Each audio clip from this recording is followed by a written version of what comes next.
Сак видео үзүүлж байна. Аимшигт түүх өгүүлсэн он зургууд. Чадвардан зураачдын бүтээлүүд хүний сэтгэд хөдлөхийг хүчтэй өдөөж, үзэж буй хүнийг өөрийн эрэхгүй хүн бодолд автуулдаг. Харин зарим зураг шуудхан хэлэхэд айдас төрүүжим. Үзмээр ч юм шиг, үгүй ч юм шиг. Зарим зураг сүнстэй хэмээр байддаг. Харахад зүгээрч ханаар дүүрэн хараал оршиж байгаа мэт сэтгэл төрүүлт хинч бий. Бүр эзнээ хорлож, амийг нь авч утсан гих түүхтэй бүтээлүүд ч цөөнгүй. Доорх зургуудыг дэлгэцээр харах нь аюулгүй. Харин худалдаж авахын тухайд бол дахин нэг сайн бодоорой. 1. Шаналж буй хүн. Зураач нь тодорхойгүй. Энэ зургийг зурсан хүн өөрийн цусаа будагтайгаа холж, бүтээлээ дуусгасны дараа амиа хорлсон гэдэг. Зураг одоогоор Шон Робинсон гэх хүний эзэмшилд байдаг.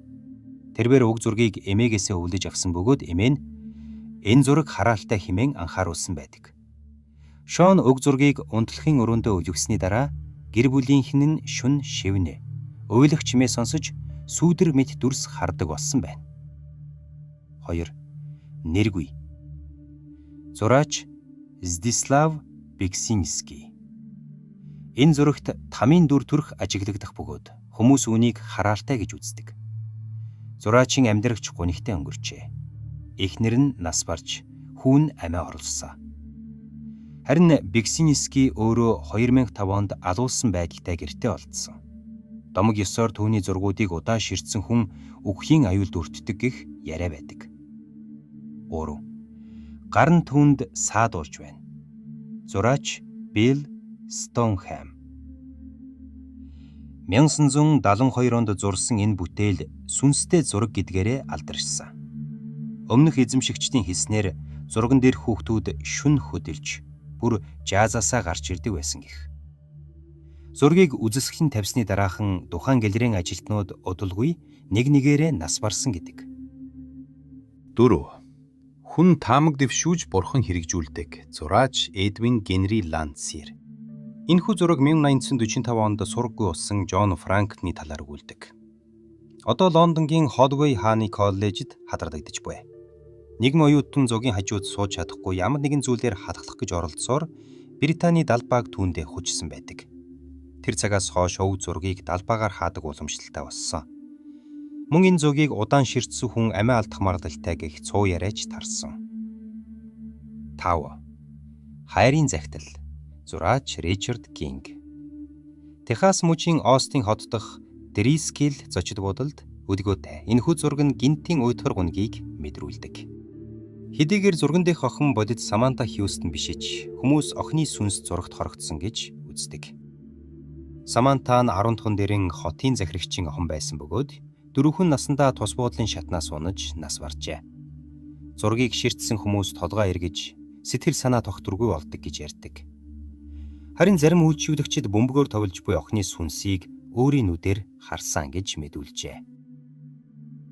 6. Бороо эмэгтэй. Зураач Светлана Телец.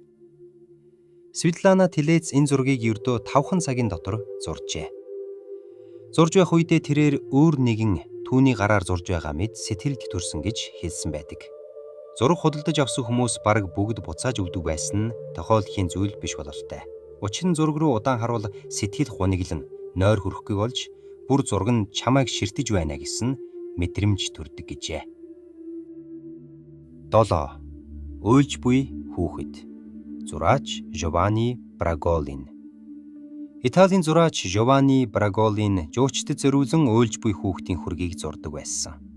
Гэвч уйлж буй хүүхэд нэртэй энэ зураг нэг л бишээ. 1980-ад онд Британийн Десан сонинд мэдээснээр олон айл галд өртөхөд бүх зүйл шатсан ч энэ зураг бүтэн үлдсэн тохиолдлууд цөөнгүй байжээ. Иймээс Британд уг зургийг гал болон азүүкийг дагуулдаг хэмээн үздэг болсон. 8. Бернардо де Галвесийн хүрэг. Зураач тодорхойгүй. Техасын Галвестон хотын Галвец зочид буудад байрзах энэхүү зураг олон хүний анхаарлыг татсаар ирсэн. Буудлын зочид энэ хүргийн дэрбэд зогсоход нэр тохгүй, бүр хүй даасан мэдрэмж төрдөг гэж ярьдаг. Харин хамгийн хачирхалтай зүйл бол хэн ч энэ зургийг зөвшөөрлгүй зураг авах гэхээр дүрс нь бүдвэж гар утас нь бүрэн фокусж чаддаггүй аж. Гэхдээ Галвесээс зургийг чинь авч босох уу гэж гуйвал зураг гинт тод гардаг гих цуу яриач бий. 9. Нэргүй. Зураач Лаура П. Лаура энэ зургийг гэрэл зурагч нь Джеймс Киддийн нэгэн хачирхалтай гэрэл зургаас сэдвүүлэн зуржээ. Киддийн хэлж байгаагаар тэрэгний хажууд буй толгоогүй хүн байгаагүй бөгөөд зураг дарах явцад гарч ирсэн гин. Лаура хэлэхдээ зургийг зурж дууссаны дараагаас эргэн тойронд нь юм унаж ямар нэг зүйл алга болж хагарч байсан гэдэг. Үүнээс хойш гэрэл зурган дээр байсан хүний сүнс уран зурагч шингэсэн гэж цөөнгүй хүмүүс ярих болжээ.